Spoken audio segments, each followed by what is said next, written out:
आपने अभी सुना मन की बात का 101वां अंक और आज प्रधानमंत्री ने अपने मन की बात के इस अंक को सेकंड सेंचुरी का प्रारंभ कहा।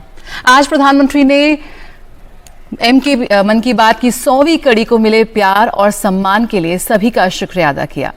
युवा शक्ति कैसे भारत को नई ऊंचाइयों पर ले जा सकती है, इसका जिक्र लगातार प्रधानमंत्री करते आ रहे हैं और आज भी उन्होंने जिक्र किया कि कैसे देश की युवा शक्ति को सही दिशा और सही प्रोत्साहन मिले, इसके लिए जमीनी स्तर पर सैकड़ों कार्यक्रम चलाए जा रहे हैं। और इसी कड़ी में पीएम ने युवा संगम का जिक्र किया, कैसे ये एक बेहतरीन पहल है। पीपल टू पीपल कनेक्ट यानी कि बेहद महत्वपूर्ण है एक दूसरे की संस्कृति से रूबरू होना, एक दूसरे से जुड़ने के लिए एक दूसरे के अनुभवों को साझा करते हुए बांटते हुए आगे बढ़ने का एक बेहतरीन अवसर है। इसका प्रधानमंत्री ने जिक्र किया और इस मौके पर उन्होंने 2 युवाओं से बात भी की जिन्होंने युवा संगम में शिरकत की और कैसे उनको प्रधानमंत्री ने ये एक मंत्र दिया कि कैसे वो ब्लॉगिंग कर सकते हैं और अपने अनुभवों को पूरे दुनिया के साथ बांट सकते हैं। साथ ही हाल ही में जो प्रधानमंत्री जापान यात्रा पर गए थे, हिरोशिमा यात्रा पर गए थे, उसका जिक्र किया। हिरोशिमा पीस मेमोरियल जो म्यूजियम है वहां जाने के अपने अनुभवों को उन्होंने साझा किया और उन्होंने कहा कि कैसे हम अपने इतिहास की यादों को जो कर रख सकते हैं, अपने आने वाली पीढ़ियों को बहुत कुछ सिखा सकते हैं इन यादों के जरिए, इस इतिहास के दस्तावेजीकरण की तरह। लगातार प्रधानमंत्री इस बात पर जोर देते आ रहे हैं और अब उन्होंने कहा कि कैसे पहली बार देश में सभी संग्रहालयों के बारे में जानकारियों को कंपाइल किया गया है और उसे एक ऑनलाइन डायरेक्टरी में समाहित किया गया है। उन्होंने आग्रह किया हम सभी से कि हम वहां जाएं और #म्यूजियम मेमोरीज के साथ अपने अनुभवों को साझा करें। जन संरक्षण को लेकर भी प्रधानमंत्री ने बात की। देश के हर जिले में 75 अमृत सरोवरों का निर्माण किया जा रहा है। गर्म मौसम की शुरुआत हो चुकी है और ऐसे में पानी से जुड़ी चुनौतियों का भी उन्होंने जिक्र किया और एक बार फिर उन्होंने लोगों से जल संरक्षण के लिए सार्थक कदम उठाने की बात कही।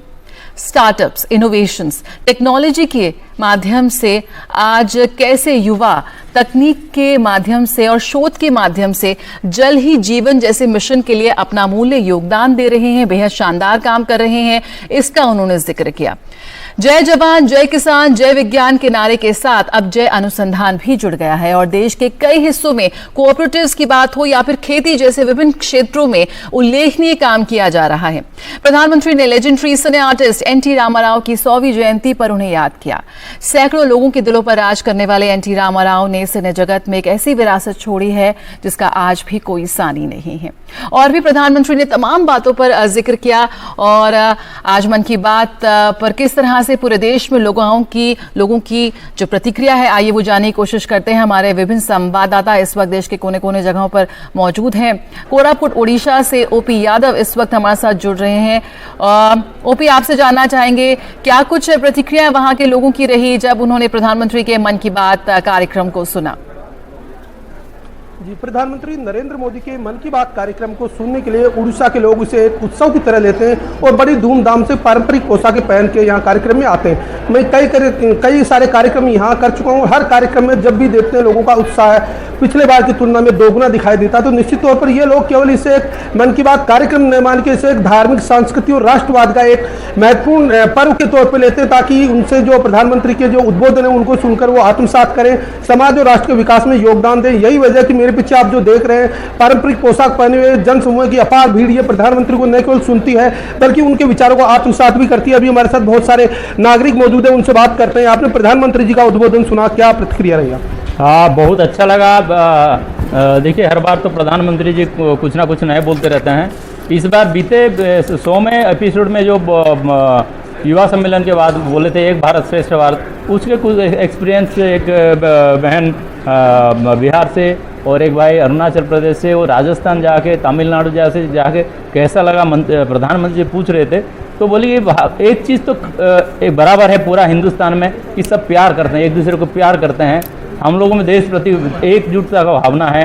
खान पान अलग हो सकता है पर वहाँ का खाना जब वहाँ जाके खाते हैं, जैसे तमिलनाडु में जाके बहन विशाखा जी वो बोले यहाँ हम लोग इडली खाते तो ऐसा मज़ा नहीं आता था, लेकिन तमिलनाडु में जैसे खाए लगता था कि बिहार का खाना हम खाते हैं, तमिलनाडु का खाना खा पाएंगे नहीं कैसे नहीं, लेकिन जब वहाँ जाके खाए तो इतने अच्छे लगा कि कुछ भी हमको अलग से महसूस नहीं हुआ कि भूखे हैं या ना खा नहीं पा रहे हैं। उसके साथ जो दोस्ती बना, जब प्यार बढ़ा, हम लोग को लगता है जिंदगी भर उनका दोस्ती रहेगा। उसके साथ निश्चित तौर पर प्रधानमंत्री जी के उद्बोधन से के लिए प्रेरित होते हैं, बल्कि इसे आत्मसात कर समाज और राष्ट्र के लिए योगदान भी देते हैं। आप क्या कहेंगे प्रधानमंत्री जी ने जो महत्वपूर्ण उद्बोधन दिया मन की बात के जरिए?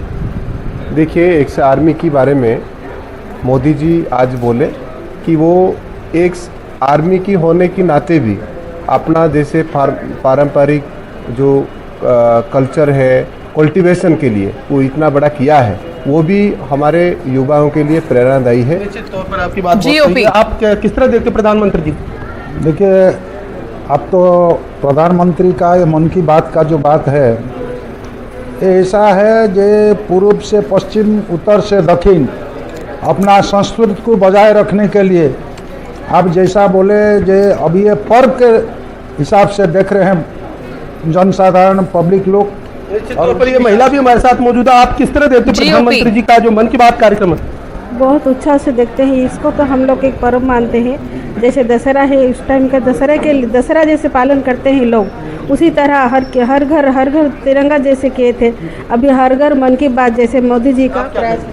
हाँ, हम आज उड़ीसा कोरापुट जिला जो डिस्ट्रिक्ट है कोरापुट का, तो अभी हम जो है कुंद्रा ब्लॉक में है, आज ऐसे पालन कर रहे हैं मन की बात की, जैसे कि हमारा जो स्वाधीन वारा जैसे पालन किया था वैसे ही हमको एक खुशी की नजर आ रहा है। देखिए, माननीय प्रधानमंत्री मोदी जी, प्रधानमंत्री जी युवाओं को उत्साहित कर रहे हैं, किसान को निश्चित तौर पर इन सभी का कहना है कि प्रधानमंत्री का जो उद्बोधन है वो न केवल उनको प्रेरणा देता है, बल्कि समाज और राष्ट्र के विकास में योगदान देने के लिए ऊर्जा का संचार करने के साथ साथ एक नई ताकत का एहसास कराता है। बिल्कुल, एक नई ताकत देते हैं प्रधानमंत्री का संबोधन जब भी होता है। और उन्मिलेश